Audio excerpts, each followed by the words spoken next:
Whether you're a beginner or a stylist, if you have ever struggled to get that rich, even, deep burgundy color without patchiness, this tutorial is for you.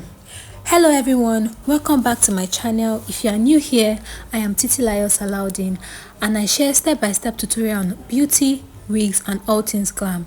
If you stick around, you will learn a lot from this channel, so let's grow this beauty journey together. Let's start this tutorial, shall we? The first step to this tutorial is to pay attention. Pay attention to every details. You need a developer. I'm going to talk more on developers as the tutorial proceeds. You need a bleaching powder, hand gloves, the color you want to achieve. You also need a neutralizing shampoo or a clarifying shampoo. You need a purple shampoo. You need a conditioner. You need keratin milk. You need a mayonnaise and a bowl. So the first thing we're going to start off with is to pour your developer, which is called hydrogen peroxide, into a bowl.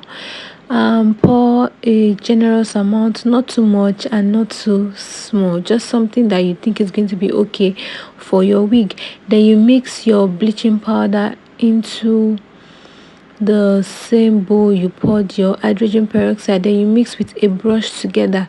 You make sure it forms a paste. Just make sure the consistency is a paste form. It's not too thick and it's not too runny, because we are still going to add hot water to the mixture. So we are going to mix it until it is smooth. So you can see the consistency of the one I mixed. So you make sure you mix it properly to avoid lumps. Then the next thing is to pour hot water, and be careful while pouring hot water. Okay, so be careful when you pour. Once you pour your hot water, you mix well as well. Now that we have a watery base, we are going to put your natural colored wig inside.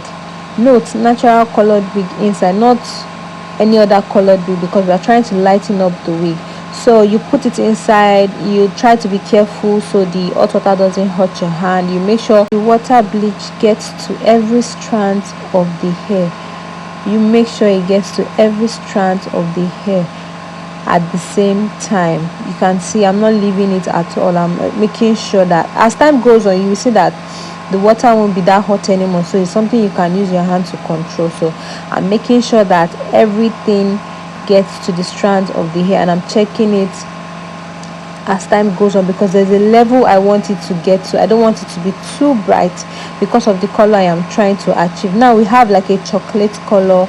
It has lightened up to a chocolate color. Right here I squeezed out the water bleach because I wanted to check if the bleach got to every part of the hair. Looking at the hair, you would think everything bleached evenly, but some parts didn't bleach evenly. So I'm going to do another mixture and apply on that part first before applying to the rest of the body. Also, after applying on the uneven part of the hair, I'm going to wait a little, like I'm going to give it like a little time so the product can work and it can lighten up to that chocolate brown before I apply the whole product all over the hair again. I hope you understand. So right here I'm mixing and I'm showing you the places that didn't lighten up to the chocolate color. So I'm just applying it manually instead of doing like a bleach bath.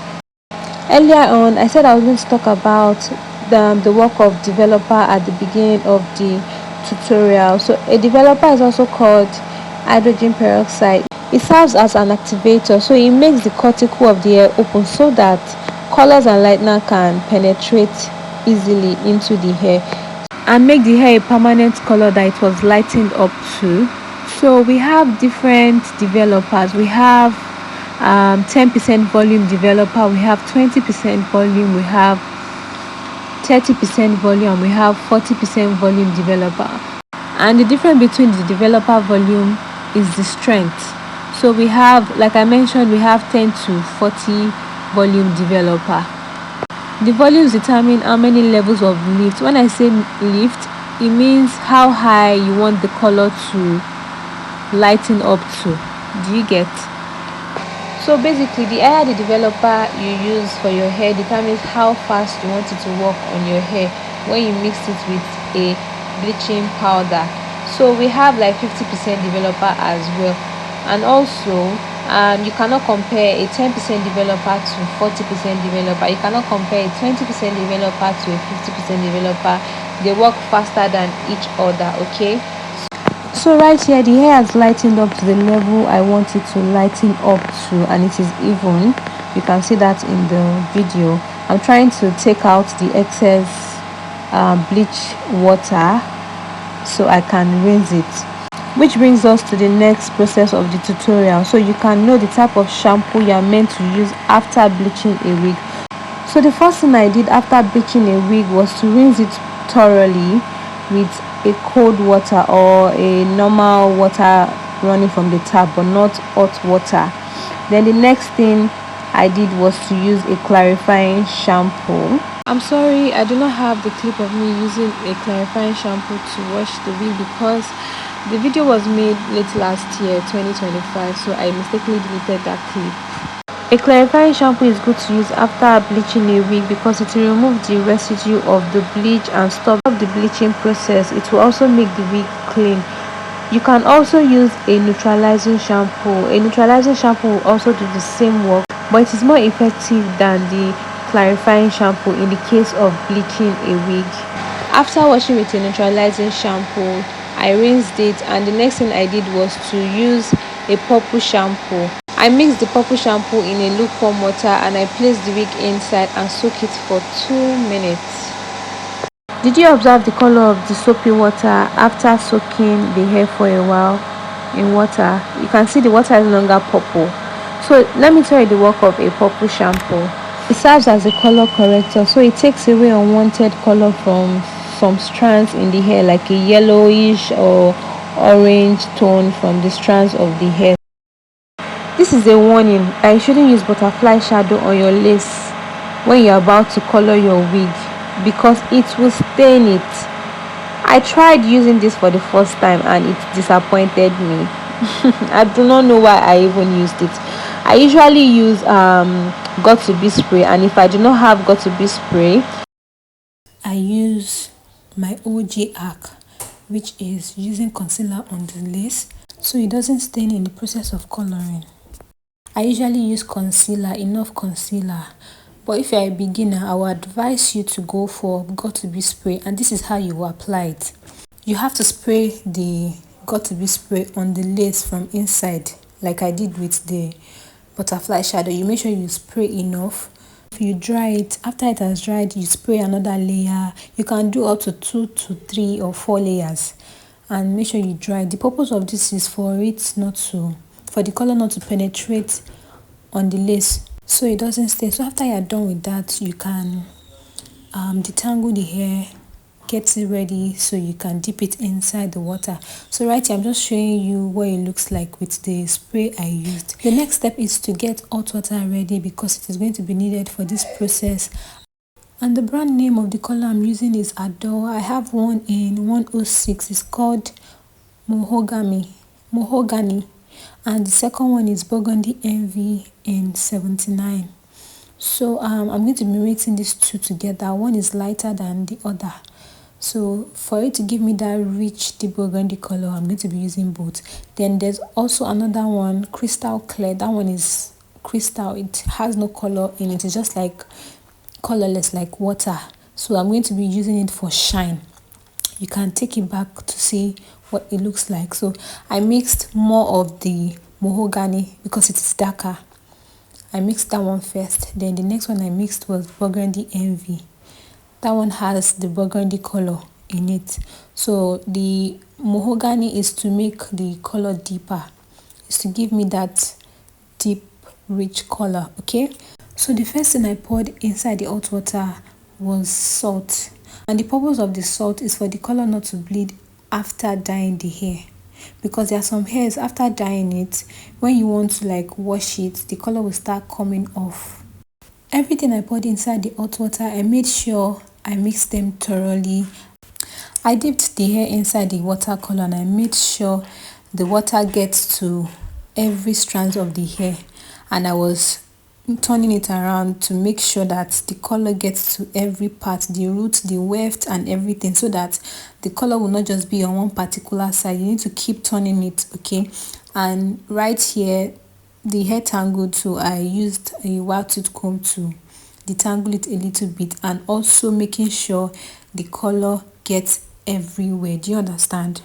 So I left the hair in the color for a little time so that it can absorb the color, and I would change it again, flip it to the other side, leave it, allow the hair to absorb the color, allow other side to absorb the color. I hope you understand what I'm saying. As you can see, the closure lace got stained and I was really pained about it. I shouldn't have used that spray I used. So the butterfly shadow, I shouldn't have used it.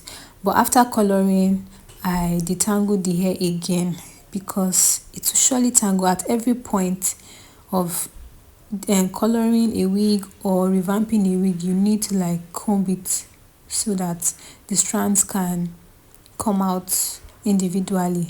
Do you get? So this took me time as well. I detangled it, and also I was checking if the color of the hair is even, which they are. And the next thing I did was to rinse it with cold water, emphasis on cold water. And once I'm done with that, I'm going to move on to the next process, which is treating the wig. Treating a colored wig after coloring it helps to restore shine. It helps to straighten the hair. Also, it seals the hair cuticle and it makes the hair smooth. Yes, it reduces freezes to help the hair out better. You know, the hair has gone through lots of chemical process, so we need something to treat the hair so the hair can go back to its natural state. A colored hair can never be like a natural colored hair again, so we still need to like treat it to help strengthen the hair. So the product I used will be on the screen. I mixed all these products together and I applied it on the wig. I applied it generously on the hair, and after applying, I combed it first, then before I used brush to brush it together. And the comb I used was a white tooth comb, so I can use it to detangle it. Then I went on to use this comb, this brush to brush it together to smoothen it out. After that was done, I put the hair in a nylon and I tied it, making sure that hair will not pass through. Then I boiled hot water and poured the hot water into the bowl so it can steam up a little bit just because of the product. Then I didn't let it sit for so long because we don't need too much heat on this hair because it has passed through so much heat. So I took it out from the hot water and left it for a while to cool off a little bit before I rinsed it out. As for the closure lace that got stained, I was able to correct it and I used the client foundation shade on it so it can blend easily after the correction. So this is what it looks like after styling the hair. The burgundy color is deep, it looks so rich and it looks premium. So if you followed everything I did in the tutorial, you are going to achieve the same result. Look at the color now. Look at how lush and even the color is. Give me my accolades by clicking the like button, subscribe to my channel, and share your thoughts in the comment section. If you found this video helpful, do not forget to like, comment, and subscribe for more coloring tutorials, wig revamps, and professional wig tips. Okay? Bye for now and thanks for watching.